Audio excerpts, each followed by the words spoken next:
चाहिए, जहाँ कोई चुप कराने वाला ना हो वहाँ रोना नहीं चाहिए, और जहाँ कोई समझने वाला ना हो वहाँ अपनी बात समझाना नहीं चाहिए। बोली बांके बिहारी लाल की।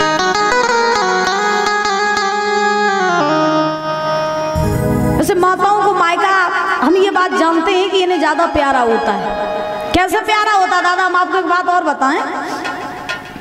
जैसे इनसे अभी मैंने पूछा कि ससुराल बुरी किसको किसको लगती है, तो किसी ने हाथ नहीं उठाया। ये भी मैंने पूछा कि अच्छी किसको लगती है, तो भी हाथ नहीं उठाया। और पूछा मायका किसको अच्छा लगता, तो सब रेडी हो गई कि मुझे अच्छा लगता है। हाँ, और ऐसे ही जैसे इनकी शादी हो जाती है और ये ससुराल में आ जाती हैं, और ससुराल में आकर के अपने पति से योजना बनाती हैं कि सुनो जी, अब ये डोकर डोकरी है, इनका क्या करोगी, इनको कौन कर करके खिलाएगा, मेरे बस की नहीं है इनको सुबह शाम खाना देना, इनको ना आप वृद्धाश्रम छोड़ाओ, इन सास ससुर को घर से बाहर निकाल दो। तो ये महाराज माताएं ससुराल में आते ही समय अपने सास ससुर को बाहर निकलवा देती हैं। और मायके में इनके भैया की पत्नी यानी इनकी भाभी, बड़े ध्यान से सुनना, इनकी भाभी अगर इनके माँ बाप के ऊपर अत्याचार करने लगे तो महाराज ये अपने पति से कहती हैं, सुनो जी गाड़ी तैयार कर लो, भाभी ने ना मेरी मम्मी से बहुत गलत बात कही है, आज भाभी को घर से निकलवाए जाएंगे चल के। हाँ, आज भैया और भाभी को समझाएंगे चल के, जल्दी चलो मेरे मायके में, मेरी भाभी ने मेरी मम्मी से गलत शब्द कहे, आज भाभी को देखेंगे कि मेरी मम्मी से गलत बोली तो बोली कैसे। मतलब मायके में इनकी भाभी अगर इनकी माँ से कुछ कहते तो इनको बड़ा कष्ट होता है, और ससुराल में जिस सास ससुर को निकालती है तब इनको बड़ा आनंद आता है। मेरी माँ, आप किसी की बेटी बनी, फिर आपकी शादी हुई, आप अपने ससुराल में आई, जन्मदाता आपके छूटे, तब आपको सास ससुर मिले। तो सास ससुर की सेवा करना सीखो। अगर तुम अपने सास ससुर की सेवा करोगी ना तो मायके में तुम्हारी भी माँ खुश रहेगी। याद रखना मेरी माँ। प्रेम से बोलो राधे राधे।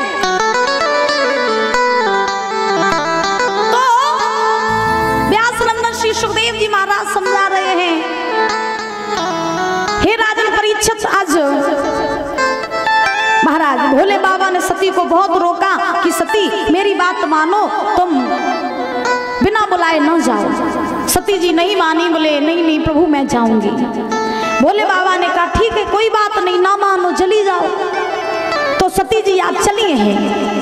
भोले बाबा ने अपने 2 गढ़ों को सती जी के साथ भेज दिया, बोले जाओ और सती की रक्षा करना, सती के साथ रहना।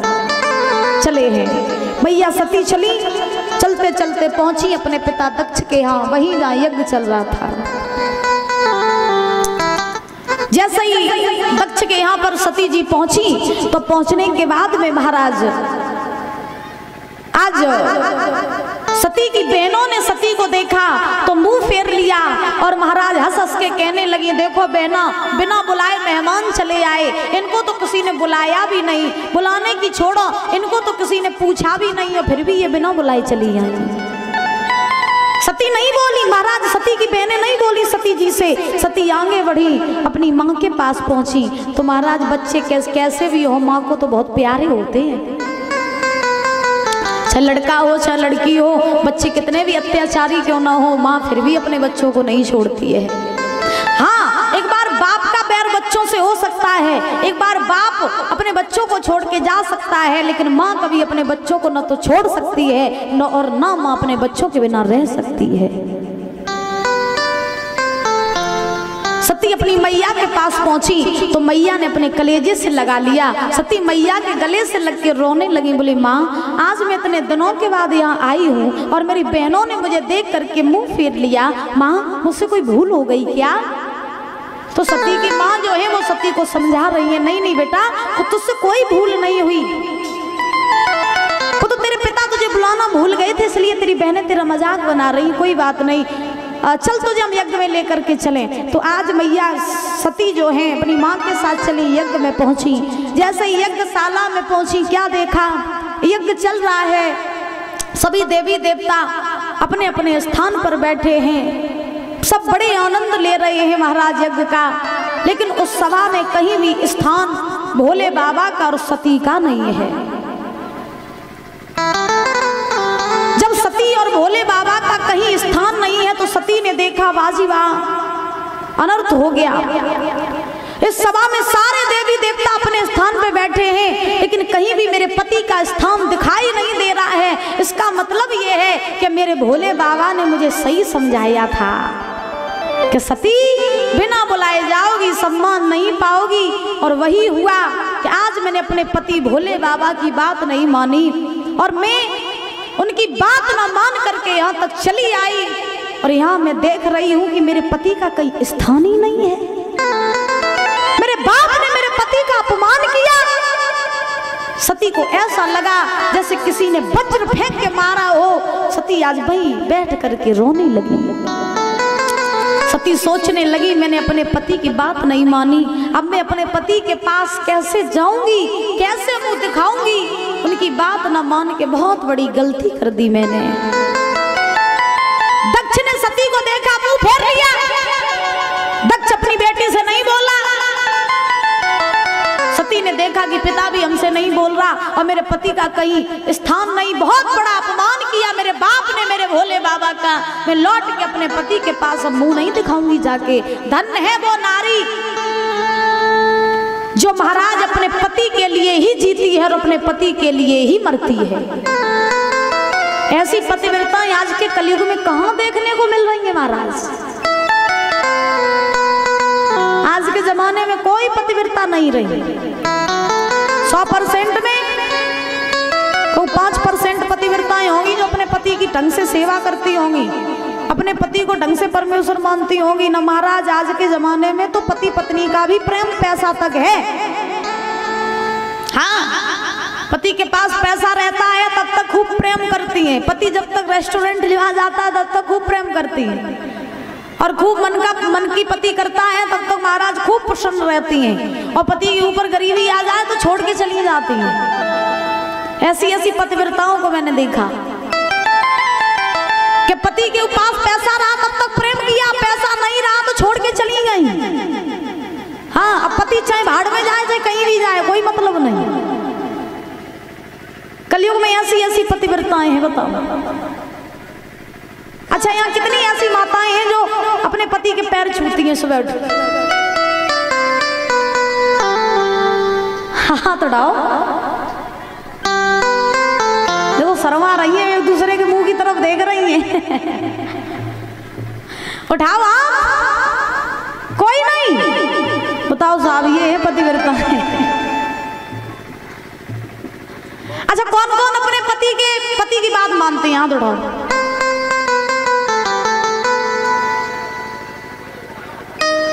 अच्छा, ऐसी कौन सी माताएं हैं जो अपने पति से बात मनवाती है? मानती नहीं है, मनवाती है। बोलो, कोई नहीं। इसका मतलब कुछ जानती नहीं हो, सीधी हो। अलीबाग के बिहारी लाल की। पतिव्रता नारी वो होती है, कौन? पतिव्रताओं के भी लक्षण होते हैं महाराज, जो अपने पति को छोड़ करके कभी स्वप्न में भी पराये पुरुष का स्मरण न करे, वो है पतिव्रता स्त्रियां, वो है पतिव्रता नारी।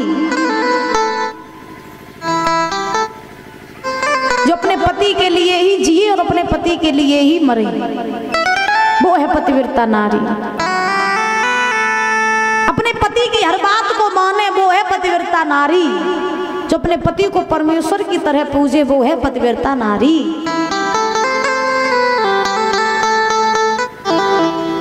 लेकिन कहा जाता है कि आज के जमाने में सही बताए ना तो महाराज, ना तो पति कम है और ना तो ये पत्नियां कम है। हाँ, अब एक जगह हम गए तो हम कथा कह रहे थे, तो मैंने यही प्रसंग रखा कि हर नारी को अपने पति को परमेश्वर की तरह पूजना चाहिए। मैंने कहा कि हर नारी को, पतिव्रता नारी वही है जो अपने पति को परमेश्वर की तरह पूजे। तो मैंने कथा कही और कथा कह के जब मैं मंच से उतर के अपने रूम में पहुंची तो वहां एक मैया आई। और जब वो मैया आई तो मैया ने कहा शास्त्री जी मैं आपसे बात पूछना चाहती हूँ। मैंने कहा पूछो मैया।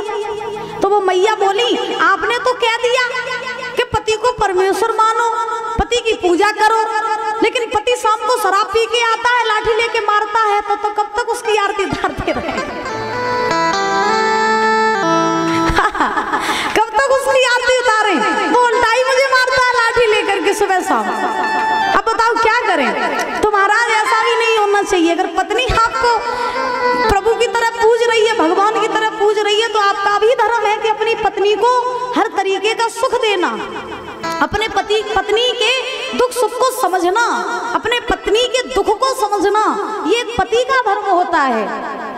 अगर पत्नी आपकी पतिव्रता है तो हर पुरुष को भी पत्नीव्रता बनना चाहिए। पुरुष का धर्म होना चाहिए कि अगर आपकी पत्नी है तो आप अपनी पत्नी को ही देखो, उसको ही संभालो, कभी पराई नारी की तरफ गलत दृष्टि से ना देखो। तभी पति पत्नी के संबंध महाराज अच्छे चलते हैं, तभी पति पत्नी का जीवन सफल बनता है। राधा रानी सरकार की। सती ने देखा मेरे बाप ने मेरे प्रभु का अपमान किया। सती ने कहा लौट के भोले बाबा के पास नहीं जाएंगे, मुंह नहीं दिखाएंगे जाकर के। तो सती को बड़ा क्रोध आया और वहां बैठे सारे देवी देवताओं से, किन्नर गंधर्व देवी देवता सभी बैठे हैं, सबसे कहा कि सुनो मेरी हाथ जोड़ करके आपसे विनती है कि अगर हो सके तो मेरे भोले बाबा से मेरी एक बात पहुंचा देना कि जब जब मैं मरूं और जब जब मैं देह को धारण करूं तब तब मैं भोले बाबा की अर्धांगिनी बनूं। ये महाराज सती जी ने कहा और जैसे ही कहा तैसे ही सती जी ने क्रोध में आकर के महाराज अपने प्राणों को छोड़ दिया। जैसे ही अपने प्राणों को छोड़ा, सती जी के साथ में जो दो गढ़ गए थे भोले बाबा के, उन दोनों गढ़ों ने जाकर के भोले बाबा से कहा हे नाथ मैया आज हमारे बीच नहीं रही, उन्होंने अपनी देह का त्याग कर दिया। बाबा मैया वहां अपने बाप के यहाँ गई थी, दक्ष के यहाँ गई थी, वहां उन्होंने आपका अपमान देखा तो उन्होंने अपनी देह का त्याग कर दिया। प्रभु अब माँ हमारे बीच नहीं रही। जब भोले बाबा ने ये बात सुनी बड़ा क्रोध आया भोले बाबा को। भोले बाबा ने अपनी एक जटा को उखाड़ा, जमीन पर पटका, वीरभद्र नाम का गढ़ उत्पन्न हुआ। भोले बाबा ने उस गढ़ को आदेश दिया जाओ जा करके दक्ष की जो सभा चल रही है उस सभा को विध्वंस कर दो, यज्ञ को विध्वंस कर दो और जो कोई तुमको रोकने के लिए आए उसका शीश काट दो। जाओ जा करके मेरी सती का बदला लो। वीरभद्र चले, यज्ञशाला में पहुंचे, यज्ञ को विध्वंस करने लगे। हाहाकार मच गया, चारों तरफ देवी देवता इधर उधर भागने लगे, घबराने लगे। दक्ष आया वीरभद्र को रोकने के लिए तो वीरभद्र ने दक्ष का शीश काट दिया। अब जैसे ही दक्ष का शीश काटा देवताओं ने देखा कि भोले बाबा की माया है, भोले बाबा का गढ़ है, अगर उन्होंने इस वीरभद्र को रोका नहीं तो पृथ्वी का विनाश हो जाएगा, सृष्टि का विनाश हो जाएगा। तो भोले बाबा की माया को रोकना तो बहुत जरूरी है।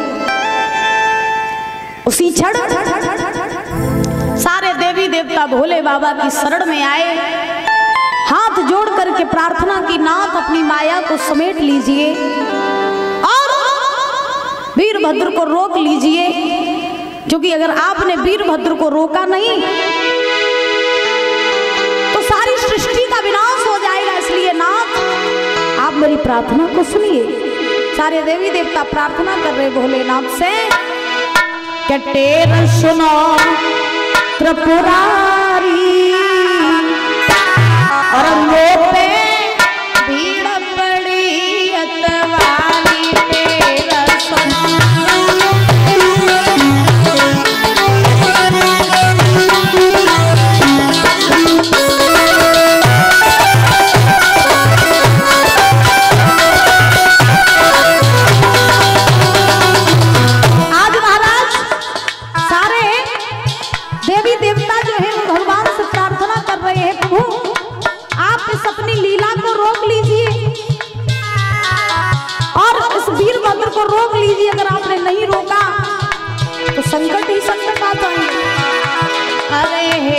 प्रभु भक्तन के रखवाले।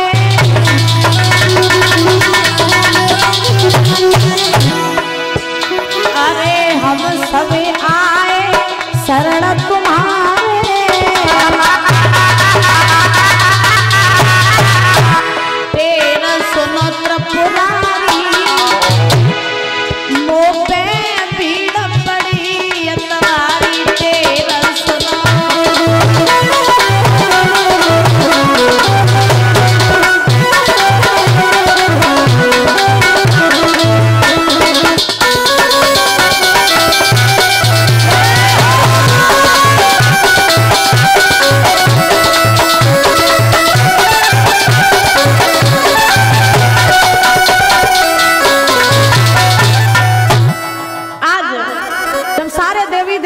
प्रार्थना की है तो प्रार्थना करने के बाद में भोले बाबा ने आज वीरभद्र को रोका। रोकने के बाद में महाराज व्यास नंदन श्री सुखदेव जी महाराज समझा रहे हैं राजन परीक्षित, वीरभद्र तो रुक गए, भोले बाबा का क्रोध शांत हुआ। सारे देवी देवताओं ने कहा नाथ आज तक जिसका भी यज्ञ प्रारंभ हुआ उसका यज्ञ कभी अधूरा नहीं रहा, सबका यज्ञ पूरा हुआ। ऐसा कीजिए दक्ष का भी जो यज्ञ चल रहा था उस यज्ञ को आप पूर्ण कीजिए, जैसा यज्ञ चल रहा था उस यज्ञ को वैसा ही बना दीजिए। भोले बाबा ने यज्ञशाला को पुनः वैसे ही बनाया जैसी यज्ञशाला थी। अब मुख्य यजमान थे दक्ष, दक्ष का शीश वीरभद्र ने काट दिया था। तो महाराज देवताओं ने कहा भोलेनाथ अब ये दक्ष जो है इसके बिना यज्ञ पूरा नहीं हो सकता है, क्योंकि ये मुख्य यजमान है, तो आप इसे भी जीवित कर दीजिए। तो भोले बाबा ने कहा ठीक है हम इसे जीवित कर देंगे, लेकिन पृथ्वी पर चले जाओ और ऐसे बालक का शीश ले आओ जिस बालक ने हाल ही में जन्म लिया हो और उस बालक की माँ उसकी तरफ पीठ करके सो रही हो। ऐसे बालक को ले आओ, उसका शीश ले आओ, हम दक्ष को जीवित कर देंगे। अच्छा कहा जाता है ना मैया कि जब माँ एक बच्चे को जन्म देती है तो माँ अपने बच्चे की तरफ कभी पीठ करके नहीं सोती है, क्या ये बात सही है? माँ कभी अपने बच्चे की तरफ पीठ करके नहीं सोती। तो भोले बाबा ने देवगणों से कहा, देवताओं से कहा कि चले जाओ पृथ्वी पर ऐसे बालक को ढूंढ लाओ जिसकी माँ ने उसे हाल ही जन्म दिया हो और उसकी माँ उसके तरफ पीठ करके सो रही हो। बाघ खड़े हुए सभी पृथ्वी पर आए, बालक ढूंढने लगे, बालक तो बहुत मिले लेकिन माँ कोई ऐसी नहीं मिली जो अपने बच्चे की तरफ पीठ करके सो रही हो।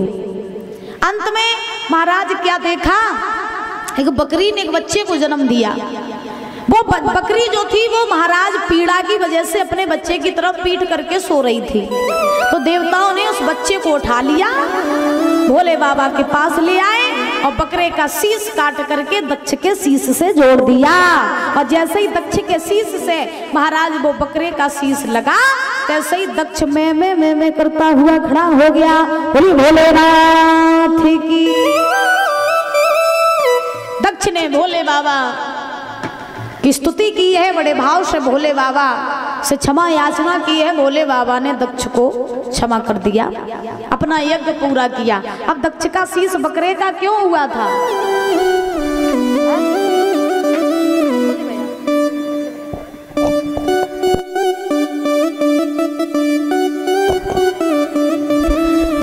भगवान की। दक्ष का शीश बकरे का क्यों हुआ? क्योंकि नंदी महाराज ने दक्ष को श्राप दिया था। जब दक्ष ने भोले बाबा से अपशब्द कहे थे तब कि तुम्हारा शीश बकरे का हो जाए, तुमने अभिमान में हमारे भोले बाबा का अपमान किया है। कल भी मैंने बताया था कि जीवन में सब कुछ करो लेकिन कभी अभिमान न करो। अभिमान माने घमंड। हाँ, किसी किसी को सुंदरता का घमंड रहता है, हम इतने सुंदर हैं, हमारे जितना सुंदर दुनिया में कोई नहीं। किसी किसी को पैसे का घमंड रहता है, किसी किसी को महाराज अपनी संपत्ति का घमंड रहता है। याद रखो, जीवन में मर जाओगे चवन्नी साथ नहीं ले जाओगे।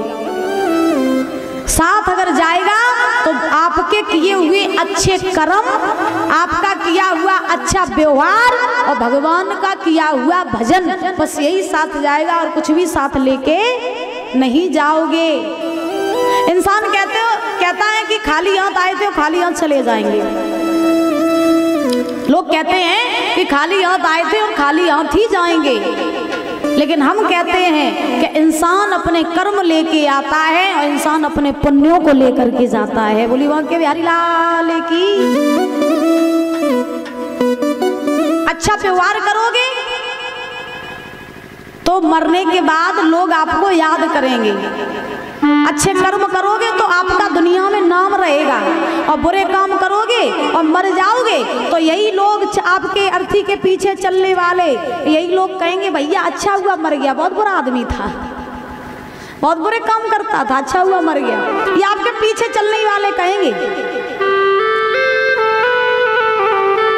अच्छा, किसी ने पूछा कि मरने के बाद में इंसान स्वर्ग में जाता है या नरक में जाता है, इसे पता कैसे लगाएं? कैसे पता लगाएं कि मरने के बाद में आदमी स्वर्ग जाता है या नरक जाता है? तो हम आपको बताएं कि पता कैसे लगाएं। व्यक्ति मर जाए, उसकी अर्थी आगे आगे चले और पीछे जितने भी व्यक्ति चले, अगर वो उस मरे हुए व्यक्ति की प्रशंसा करते हुए जा रहे हैं, उसकी बड़ाई करते हुए जा रहे हैं, तो समझ लेना कि उस व्यक्ति को महाराज सदगति प्राप्त हुई, उस व्यक्ति को स्वर्ग प्राप्ति हुई। और महाराज मरे हुए व्यक्ति की अगर बुराई करते हुए जा रहे पीछे वाले लोग, तो समझ लो ये व्यक्ति अच्छा नहीं था।